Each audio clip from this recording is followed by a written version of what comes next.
ధన్యవాదాలు. One at a time please. ఒక్కరండి. One. హైదరాబాద్ని యూటీ చేస్తే బాగుంటుంది, లేదంటే సెకండ్ క్యాపిటల్ చేస్తే బాగుంటుంది, నాకు కూడా ఊరికి దగ్గర అవుతుంది అని చెప్పేసి మాట్లాడింది. ఖర్గే లాంటి వ్యక్తికి అట్లా మాట్లాడకంటే దురదృష్టం ఇంకోటి ఉండదు. ఇన్ని రోజులు ఢిల్లీకి మోసిన ఆయన నాకు హైదరాబాద్ దగ్గర అయిద్దని మాట్లాడి హైదరాబాద్ గొంతుకు వస్తానంటే తెలంగాణ ప్రజలు ఊరుకోరు. నేను చెప్పిన దానికి ఇదే బలమైన కారణం. ఖర్గే లాంటి వ్యక్తి కూడా హైదరాబాద్ రెండో రాజధాని కావాలంటుందంటే వీళ్ళు ఎవరు వచ్చినా హైదరాబాద్ దెబ్బ పెడతారని మనకు అర్థమవుతూ ఉంది. హైదరాబాద్ మనది, మన సొంతం, దాన్ని ఎన్నిటి కూడా అట్లా పోనీయం. కాబట్టి ఈ ఖర్గే మాటలు కూడా నా స్టేట్మెంట్ కూడా బలపరుస్తున్నాయి. కాబట్టి అటువంటి పిచ్చి వాళ్ళకు ఇక్కడ స్థానం ఇవ్వద్దని చెప్పి నేను కోరుతా ఉన్నాను. హైదరాబాద్లో పవర్ కట్స్కి బీఆర్ఎస్ ప్రభుత్వం అండర్లైన్ పవర్ వేయకపోవడం, అండర్గ్రౌండ్ పవర్ వేయకపోవడం కారణమని సీఎం రేవంత్ రెడ్డి చెప్తున్నారు. ఎన్ని సిటీలలో ఉన్నాయండి అండర్ గ్రౌండ్ లైన్లు ఇండియాలో? అవసరమైన చోట కొద్ది మేర వేస్తారు. ఇక సీఎం రేవంత్ రెడ్డికి ఆయన నోటికి మొక్కాలే. ఆయన ఏం చెప్తాడో అసలు ఆయనకి ఏమైనా తెలుస్తుందా తెలియదా నాకైతే అర్థమవుతలేదు. సార్, భాష విషయంలో మనము దేని విషయం అండి? భాష నేను మంచిగా మాట్లాడుతున్నా కదా. భాష విషయంలో సంయమనం పాటించాలంటే మనం ఒక పెద్ద మనుషుల ఒప్పందం చేసుకుందామని నిన్న సీఎం ప్రతిపాదన పెట్టింది సార్. ఈ సీఎమా? ఈ సీఎంఏ సార్. అంటే దయాలు వేదాలు వలించినట్టున్నది. నైట్ దయాలు వేదాలు వలించినట్టుందండి అది. సార్, మీరు గతంలో కూడా మూడో ప్రత్యామ్నాయం కోసం ప్రయత్నం చేశారు ప్రాంతీయ పార్టీల తరఫున. ఇప్పుడు మళ్ళీ కొత్తగా ప్రత్యామ్నాయం అంటే ఎన్డీఏ యూపీఏకు ప్రత్యామ్నాయంగా రావాలంటే ఏ పార్టీలు కలిసి వచ్చే అవకాశం ఉంది కేంద్రంలో? మీరు మంచి క్వశ్చన్ అడిగిన బ్రదర్, చాలా థ్యాంక్స్. ఒక మాట నేను మనవి చేస్తాను. జాతీయ రాజకీయాలలోకి పోదామని చెప్పి నేను బీఆర్ఎస్ పేరు మార్చి ఆ ప్రయత్నం చేసిన. మహారాష్ట్రకి పోయి బాగా చేసినాం. చాలా ఆశ్చర్యం ఏంటంటే నిన్న వాళ్ళు వచ్చారు నా దగ్గరికి, 2-3 గ్రూపులు వచ్చి బీఆర్ఎస్లో అక్కడ చేరిన వాళ్ళు. సార్, ఇప్పుడు మహారాష్ట్రలో అక్టోబర్లో శాసనసభ ఎన్నికలని మీరు వట్టిగా రాని సార్ నిలబడండి, మేమంతా మీ పేరు చెప్పుకొని గెలుస్తాం, రావాలి, మా దగ్గర మార్పు రావాలి, మీ తెలంగాణలో మీ ప్రభుత్వంలో అమలు చేసిన కార్యక్రమాలు రావాలని మహారాష్ట్ర ప్రజలు బాగా కోరుతున్నారు, మిమ్మల్ని తీసుకురమ్మని అడుగుతున్నారు, మా దగ్గర ఒక భయంకరమైన అనిశ్చితి ఉందని వాళ్ళు వచ్చినారు. నేను తప్పకుండా నా జాతీయ రాజకీయ ప్రస్థానాన్ని కొనసాగిస్తాను, అందులో అనుమానం లేదు. రెండవది, ఈ పార్లమెంట్ ఎన్నికల తర్వాత అందరితోనే ఆలోచించి మీరు అన్నటువంటి ప్రాంతీయ శక్తుల ఐక్యతకు నేను ఎంత చేయగలుగుతానో, నాకెంత సంబంధాలు ఉన్నాయో, నాకెంత తెలివితేటలు ఉన్నాయో వాటన్నిటిని రంగరించి తప్పకుండా నేను చెప్పిన పరిస్థితి ఉత్పన్నం కావడానికి అన్ని ప్రయత్నాలు చేస్తాను. ఇప్పటికే చాలామందితో మాట్లాడుతూ ఉన్నాం, లైక్ మైండెడ్స్తోని. వారు ఎవరి పని వాళ్ళు చేసుకుంటూ ఉన్నప్పటికీ మేము కనెక్టెడ్గానే ఉన్నాం. తప్పకుండా అందరం కలిసి ఒక ప్రత్యామ్నాయం రూపొందిస్తాం. ఏదో ఒక జాతీయ పార్టీ మాకు సపోర్ట్ చేయక తప్పని పరిస్థితి ఏర్పడే పరిస్థితులు మాత్రం సృష్టిస్తాం. సార్ హలో సార్, మీరేమో బీఆర్ఎస్ ఇక్కడ సార్ ఇక్కడ సార్ ఇక్కడ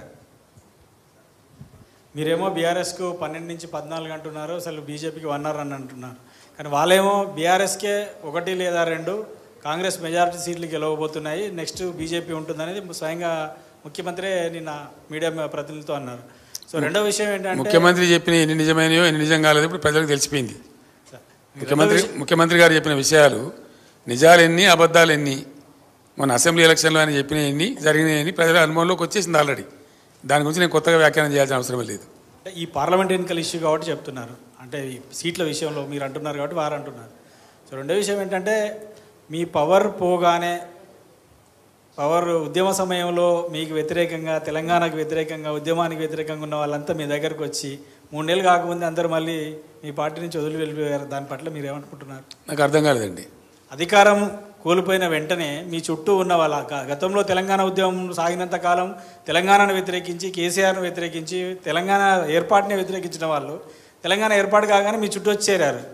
సో మళ్ళీ మీ అధికారం పోగానే మళ్ళీ వెళ్ళిపోయారు. వాళ్ళ గురించి ఏంటి మీ కామెంట్? ఇప్పుడు ఏమైపోయిందంటే భారత రాజకీయాలలో మరి ముఖ్యంగా నరేంద్ర మోడీ ప్రధానమంత్రి అయిన తర్వాత చాలా దుర్మార్గాలు జరుగుతున్నాయండి. జరిగి ఏమైందంటే సన్ఫ్లవర్ గ్యాంగ్ ఎక్కువ తయారైపోయింది. ఆ సన్ఫ్లవర్ ఏంటంటే పొద్దు తిరుగుతుంది. ఈ పవర్ ఫ్లవర్స్ ఇవన్నీ ఇప్పుడు కాంగ్రెస్లో పోయిన వాళ్ళందరూ కాంగ్రెస్ని గెలిపిస్తారా అండి? గెలిపేయడానికి పోతున్నారా? ఎందుకు పోతున్నారు? వాళ్ళు వాళ్ళ స్వార్థం కోసం, వాళ్ళ పనుల కోసం, వాళ్ళ పైరవీల కోసం, వాళ్ళ స్వలాభం కోసం పోతున్నారు. మీరు చెప్పిన దాంతో నేను అన్నిటితో ఏకీభవిస్తున్నాను, ఒక పాయింట్ ఏకీభవిస్తలేను. అందరు పోయిన మీరు అందరూ పోలేదు. బీఆర్ఎస్ ఒక మహాసముద్రం, 60 లక్షల సభ్యత్వం ఉన్నటువంటి పార్టీ. ఎవరైనా ఎలిమినేట్ చేస్తాం పలానా దాన్ని అనుకుంటే తప్పదే, ఆ గర్వం పనికిరాదు. మేము మొన్నటిదాకా 10 ఏళ్ళ అధికారంలో కాంగ్రెస్ అవుట్ ఆఫ్ పవర్ ఉంది. కాంగ్రెస్ ఎలిమినేట్ అయిందా, డెసిమేట్ అయిందా? కాదు కదా. చంద్రబాబు నాయుడు గారు కూడా టైంలో 2004 to 2014 ఆయన పవర్లో లేరు. అంతమంది టీడీపీ డెసిమేట్ అయిందా? అది భ్రమ. ఒక సంస్థను, ఒక శాశ్వతంగా ఉండే సంస్థను, ఒక బలోపేతంగా విస్తరించినటువంటి సంస్థను డెసిమేట్ చేస్తాం, ఎలిమినేట్ చేస్తామంటే అది అహంకారం తప్ప మరొకటి కాదు. అది ఇంపాసిబుల్. అందులో బీఆర్ఎస్ను డెసిమేట్ చేయడం అనేది ఒక లక్ష రేవంత్ రెడ్డిలు, కోటి ఇంకో వచ్చినా ఏంటిగా మనం కూడా ఫరक పడదండి. सर असेंबली में असेंबली में एमआईएम आपको सपोर्ट कर रही थी, लेकिन पार्लियामेंट इलेक्शन में बिल्कुल वो दूर हो गए. आप क्या समझते हैं कि आप कैसा बोल रहे दूर हो गए बोल के? तो मैं आपको क्या माइनॉरिटी आप कैसा बोल रहे दूर हो गए बोल आपके किसी प्रोग्राम में कहीं भी आपका जिक्र नहीं करे, वो किसी भी प्रोग्राम में कहीं जिक्र नहीं करे. जैसा असेंबली में नहीं, उससे दूर हो गए बोल के समझेंगे क्या? गाँव जाके आपके सपोर्ट के बारे में बात कर रहे थे कि नहीं सुनिए भाई, एमआईएम हमसे दूर हो गए बोल के कौन बोल रहे हैं? जैसा असेंबली में आपका अपना आइडिया है क्या है? नहीं सर, जैसा गांव जाके आपको आप वोट देने की अपील कर रहे थे, इस बार नहीं करे. क्यों नहीं करे సార్? రోడ్ షోలకు మంచి స్పందన వచ్చింది జనం నుంచి. మీరు వెళ్తూ ఉంటే మేము చూసాం టీవీలలో. సో ఏం సార్ ప్రజలు అంటే ఎట్లా రిసీవ్ చేసుకున్నారు మిమ్మల్ని, ఏమనిపించింది? KCR is the history of Telangana కదా. కేసీఆర్ ఇస్ డెఫినెట్లీ వైపౌట్ చేయలేని, తుడిచివేయలేని ఎమోషన్ కదా తెలంగాణకు. కేసీఆర్ తెలంగాణకు ఉన్న బంధం అది కదా. ఎక్కడెప్పుడు దిక్కు దివాణం లేనప్పుడు నా పదవులు, నా రాజకీయ భవిష్యత్ అంతా నేను పనంగా పెట్టి తెలంగాణ కోసం ఎంత కష్టపడనో తెలంగాణ ప్రజలకు తెలుసు. నా గుండెల్లో తెలంగాణ ఉంటుంది, తెలంగాణ ప్రజల గుండెల్లో కేసీఆర్ ఉంటాడు. గెలుపోవటములు పక్కకు పెడితే KCR is definitely emotion of Telangana. 100% ఆ బాండేజ్ కేసీఆర్కి ఉంటుంది. కేసీఆర్ని అడిగిన గిలి పడేస్తాం, తుడిచి పడేస్తాం అని ఎవడని అనుకుంటే వాడు పిచ్చోడేతాడు తప్ప కేసీఆర్ కానీ తెలంగాణ ప్రజలు కానీ కారు. Thank you. సార్ మీరు పోయిన జిహెచ్ఎంసీ ఎలక్షన్స్ తర్వాత ప్రధానమంత్రి మోడీ దగ్గరికి వెళ్ళారు, పొత్తు పెట్టుకుంటామని అడిగారు, ఆయన రిజెక్ట్ చేశారని మోడీ స్వయంగా చెప్తా ఉన్నారు. మోడీ నేను చెప్పిన కదా గోబెల్స్ అని. ఆయనకి ఏది అవకాశం ఉంటే, ఏడ వంపు ఉంటే, ఎట్లా అనుకూలం ఉంటే అట్లా మాట్లాడతారు మోడీ. ఆ టంగ్ ట్విస్టింగ్ నరేంద్ర మోడీకి వచ్చినంత మరొకరికి రాదు. సార్ గడిచినటువంటి 10 ఏళ్లలో అభివృద్ధి చేశామని చెప్పేసి చెప్తా ఉన్నారు, కానీ 100 ఏళ్ల విధ్వంసం చేశారు బీఆర్ఎస్ పార్టీ వాళ్ళు అని చెప్పేసి కాంగ్రెస్ వాళ్ళు అంటున్నారు. నిజమే బ్రదర్. ఇప్పుడు నేను చెప్పిన ఫిగర్స్ అన్నీ ఉన్నాయి కదా, అవన్నీ ఆడిటెడ్ ఫిగర్స్ కదా. Comptroller and auditor general of India ఇచ్చిన ఫిగర్స్ కదా. అది విధ్వంసం అంటారా? వాళ్ళ దృష్టిలో అది విధ్వంసం అయితే వాళ్ళంత మురుకులు మరొకరు లేరుగా.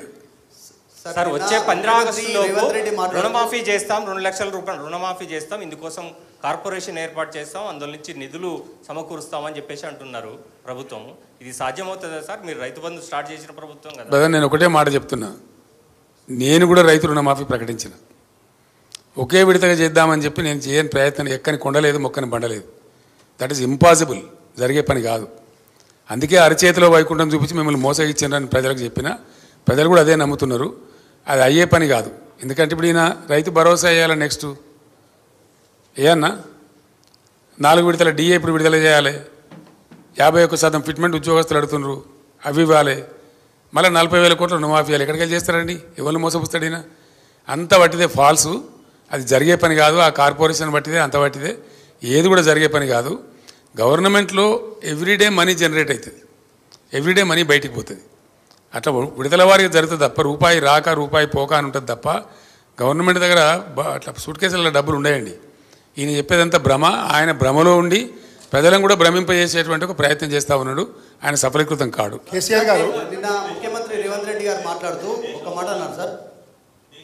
ఆయన చేతుల మైకుందా బాబు? కేసీఆర్ గారు తెలంగాణ రాష్ట్రం ఏర్పడక ముందు అనేక మంది ఉద్యమకారులను, మేధావులను కలుపుకుపోయిన కేసీఆర్ అధికారంలో ఉన్న 10 సంవత్సరాలు తెలంగాణ ఉద్యమకారులను పక్కకు పెట్టిండు.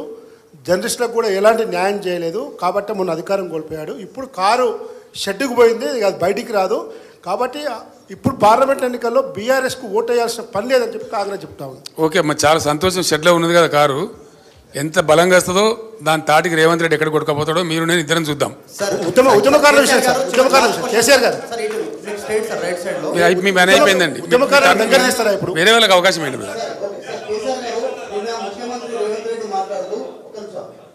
ముఖ్యమంత్రి రేవంత్ రెడ్డి గారు మాట్లాడుతూ మాకు అసలు ఇక్కడ ఎవరికి ప్రధాన ప్రత్యర్థి అనేటువంటి మీడియా ప్రతినిధుల క్వశ్చన్స్ కి మాకు కేసీఆర్ ఇక్కడ లోకల్ ప్లేయర్ అయినా ఆయనకు లోకల్ రాజకీయాలు అనేది తెలుసు, ఆయన మాకు గేమ్ ఎక్కాడో ఆయనకు తెలుసు, ఆయనే మా ప్రధాన ప్రత్యర్థి అనేటువంటి దీన్ని ఒక మాట్లాడారు. బీజేపీ పొలిటికల్ టూరిస్టులు వాళ్ళు వెళ్ళిపోతారు, వాళ్ళతో పెద్ద ప్రయోజనం ఉండదు ఇక్కడ అనేటువంటి మిమ్మల్ని నిన్న ప్రధాన ప్రత్యర్థిగా ఆయన ఫస్ట్ టైం నిన్న పోటీ చేశారు ఎలక్షన్ల తర్వాత ఈ మధ్య కాలంలో రిజర్వేషన్ల అంశంపైన భారీగా చర్చ జరుగుతోంది. ముస్లిం రిజర్వేషన్ తొలగిస్తామని బీజేపీ, ఎస్సీ ఎస్టీ బీసీల రిజర్వేషన్ తొలగిస్తుంది బీజేపీ అని కాంగ్రెస్. ఈ రెండింటిపైన మీ అభిప్రాయం? ముఖ్యమంత్రి జ్ఞానోదయం అయితే సంతోషము. మొదటి ప్రశ్నకు సమాధానం. బహుశా ఆయనకి ఇప్పుడిప్పుడే జ్ఞానోదయం అవుతున్నట్టు మంచి మాట. ఇంకింత జ్ఞానం తీసుకుంటే మరీ మంచిది. ఈ రెండవ ప్రశ్న ఏంటంటే, నేను ఇంతకుముందే చెప్పిన బీజేపీ మత చిత్తు రగిల్చడం ద్వారా, మత విద్వేషాలు రెచ్చగొట్టడం ద్వారా రాజకీయ ఓటు సంపాదించుకుంటుంది. దేవుని పేరు చెప్పుకుంటూ దేవుని పేరు మీద ఓట్లు దొబ్బే పార్టీ బీజేపీ. వాళ్ళు సృష్టించే ఈ గోల. నేను ఒక్కటే మాట చెప్తా ఉన్నా, వాళ్ళు ముస్లింలా, హిందువులా, మరొకలా అని కాకుండా ఏ ప్రజలైతే ఇప్పటికి కూడా అసమానతకు గురవుతూ ఉన్నారో, ఏ ప్రజలైతే వాళ్ళకి రావాల్సినటువంటి వాటా పొందలేకపోయినరో, వాళ్ళు ఎస్సీలు కావచ్చు, ఎస్టీలు కావచ్చు, బీసీలు కావచ్చు, ఎంబీసీలు కావచ్చు, ముస్లిం సోదరులు కావచ్చు, ఎవరైనా కావచ్చు, వాళ్ళకు న్యాయం జరగాల్సిన అవసరం ఉంది.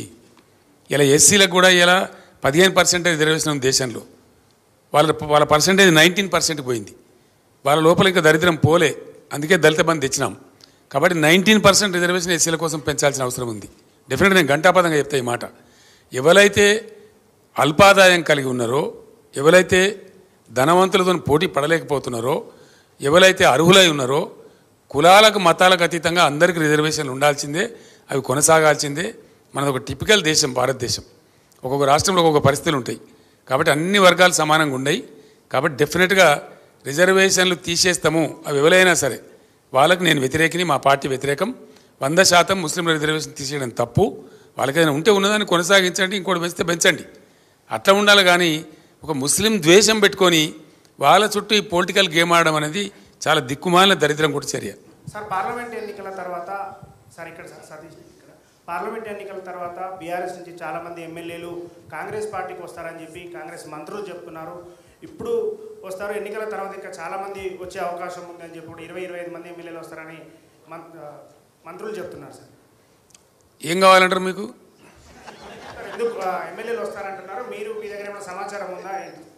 నేనేమంటున్నా అంటే, ఒకరోజు రేవంత్ రెడ్డి గారు మాట్లాడి, ఇలా సాయంత్రం వరకు నీ దొడ్లు ఎందరూ ఉంటారో చూసుకొని, నా దొడ్డు అయితే ఇంటాక్ట్ ఉంది ఆయన మాట్లాడిన తర్వాత.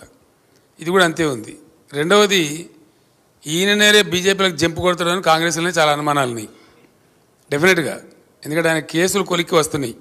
ఓటుకు నోటు కేసు ఏదైతే ఉందో అది భయంకరమైన కేసు.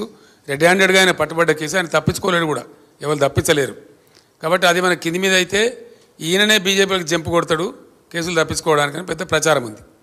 అందులో భాగంగా నిజంగా జరుగుతున్నది ఏంటంటే, నన్ను ఎవరు డైరెక్ట్ కన్సల్ట్ చేయలేదు, కానీ మా పార్టీలో ఉన్న ముఖ్యులను కాంగ్రెస్ పార్టీలో ఉన్నటువంటి ఒక వర్గం అంతా కన్సల్ట్ చేస్తూ ఉన్నారు.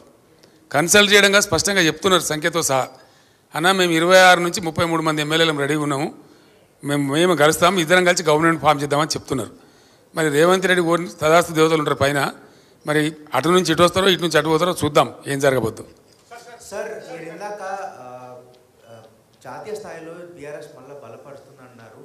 ఈ అసెంబ్లీ ఎన్నికల తర్వాత ఇది చాలా చర్చ జరిగింది, బీఆర్ఎస్ టీఆర్ఎస్గా మారిపోతుంది అనేది. దీని ఆఖరి జరగదండి. నేను చెప్పిన కదా, బీఆర్ఎస్గానే ఉంటుంది, no doubt about it. KCR గారు ఇక్కడ సార్ ఎంతో సంక్లిష్టమైనటువంటి అంతర్జాతీయ విషయాలను సైతం సరళంగా, సూటిగా, స్పష్టంగా మాట్లాడే కేసీఆర్ గారు లేని లోటు అసెంబ్లీలో స్పష్టంగా కనబడుతుంది. ఆ లోటును ఎప్పుడు భర్తీ చేయబోతున్నారు? నెక్స్ట్ సీజన్ నుంచి చూస్తారు కదా కేసీఆర్ ప్రళయ గర్జన, డెఫినెట్గా చూస్తారు. Sir BRS party next parliament elections తర్వాత కేంద్రంలో మంత్రులు చేస్తామని మీరు చెప్తా ఉన్నారు. మీరేమైనా ప్రధాని రేసులో ఉంటారా? 100% ఉంటే అవకాశం వస్తే ఎందుకుండానే అవకాశం వస్తే ఉండరు. ఎవరైనా నాకు అర్థం గమ్మత్తు, నువ్వు నీకు అంత అమాయకున్నా అవకాశం రావాలనే కానీ ఎందుకుండవు నాకు అర్థం కాదు. I will be in the race. మా సురేష్ భాయ్ సాబ్ నవ్వుతున్నాడు, ఆయనే రేపు కేశవరావు వెళ్ళిపోయింది కాబట్టి రేపు మా parliamentary party leader Suresh Reddy గారే కాబోతారు. రేపు నేను లెటర్ ఇష్యూ చేస్తా ఉన్నా చైర్మన్కు. ఈ will be the main player in Delhi on behalf of BRS.